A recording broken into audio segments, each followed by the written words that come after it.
It's great how more and more people are now becoming aware that healthy living goes beyond the idea of just having a great-looking body. Absolutely. I think right now it's more about taking care of yourself so you can live a happier and more productive life. And if the byproduct is looking sexy, why not, right? Better, yeah. Today we are going to show you the different ways on how you can finally kickstart that healthier lifestyle of yours.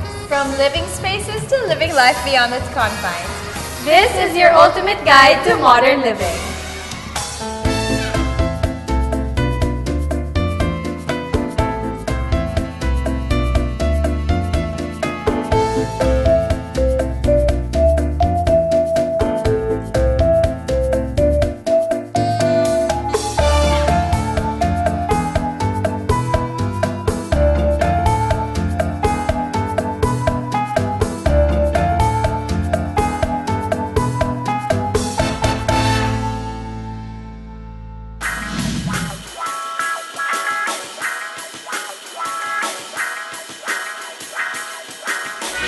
Going organic is not just a trend, but a lifestyle.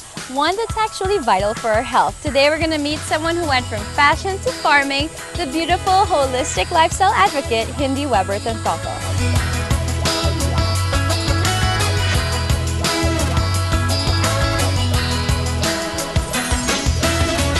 We moved here about almost 8 years ago. Wow.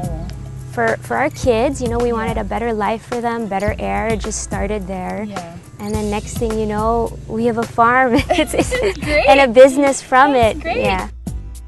Hindy went from fashion to farming, two completely different fields, but both that she fell in love with. I haven't given up fashion completely, but it happened when I decided to do a sabbatical from fashion. I was in it in the retail business for 11 years, and then, you know, kind of burnt out, and then I had my second child. So I said, you know, why don't we move out of the city, but still continue my work? Yes. It was my husband's idea to plant for your own consumption. Our own consumption. Yeah. And then our first harvest, we're like, oh my God, what are we gonna do with all these vegetables?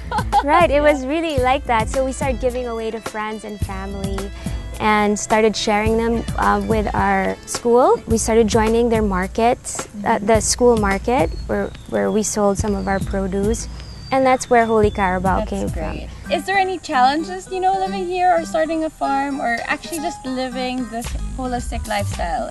Yes, but I think if you have your convictions really straight, our principles were super intact. We didn't want to compromise the wellness of our children mainly. Then everything just clears the way, you know. Then if you see any hurdles, you just work through it. Would you have any tips for people who want to sort of start this, you know, lifestyle at home?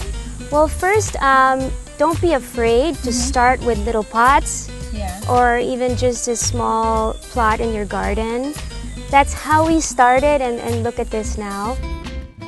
Tutorials on how to start your own garden are easily available on the internet, but Holy Carabao also offers once-a-year farming workshops. It's called backyard farming. Okay. My friend, who's also a farmer, she is the moderator for that. So you can do that, or if you want to start right away, you can just go on the internet and everything's there. All there. You'll be surprised. You don't need a big space nor a full course. Today we'll have a short tutorial from Hindy on backyard farming. So we're preparing 3 very simple things to grow. You don't need a huge plot of land. You can do it in your apartment, on the patio, so long as you have a good balance of sun and shade. So we're gonna do basil. So this is sweet basil, and this is tomato, and this is green ice lettuce. Here we're showing it in our seed trays. Yes. These are the seeds. These little purple seeds are for basil. Tomato, and these are lettuce. So we put soil mixed with compost. This is the compost. You see how beautiful the color is. The color is so rich. Right? Of course, you won't have this at home, so you can improvise, use an ice tray or something. Okay, you know? so you need to put it first in a small seed. You can't put it in a big pot right away, or it'll die. So we put a little seeds there, And then about 2 weeks, we transfer them to these smaller pots, Okay. like this. Yes. And then 2 weeks later, they're a little bit bigger like this. They're hardier, stronger. Then you can transfer them to the ground or bigger pots at home. Planting or gardening starts with a good kind of soil.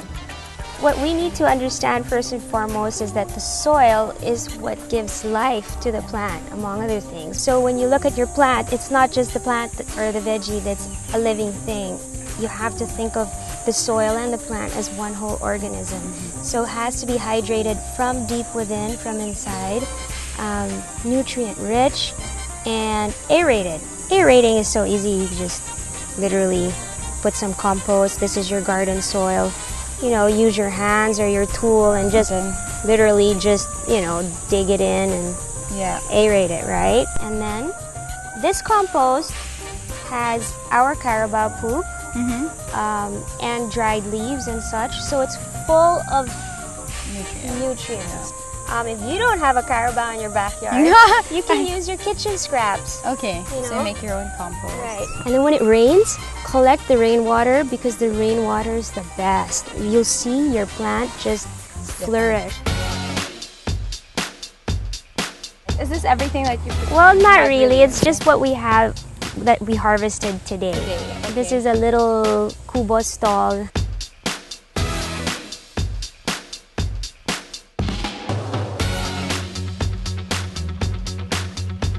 This is biodynamic style farming. We don't use greenhouses. We're very careful about making it look too artificial. We're not that kind of farm.